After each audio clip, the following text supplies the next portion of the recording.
अमरावती शहराला पाणी पुरवठा करणारी मुख्य पाईपलाईन नांदगाव पेठ एमआयडीसी परिसरात अचानक फुटली. हजारो लिटर पाणी वाया गेलं. शहराचा पाणी पुरवठा धोक्यात आला आणि शेतकऱ्यांच्या शेतात पाणी घुसल्याने मोठं नुकसान झालं.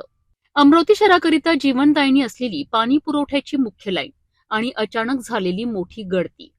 नांदगाव पेठ एमआयडीसी परिसरात ही पाईपलाईन फुटल्याने काही क्षणातच हजारो लिटर पाणी बाहेर पडू लागलं.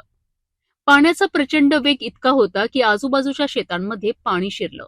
यामुळे अनेक शेतकऱ्यांच्या पिकांचे मोठे नुकसान झाल्याची माहिती समोर येत आहे. दुसरीकडे शहरातील नागरिकांकरिता मोठी अडचण निर्माण झाली आहे, कारण या घटनेमुळे अमरावतीचा पाणी पुरवठा काही काळासाठी खंडित राहण्याची शक्यता आहे.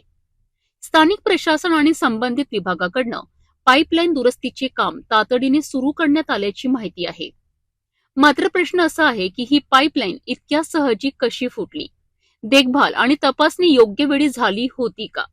हे प्रश्न आता उपस्थित होत आहेत.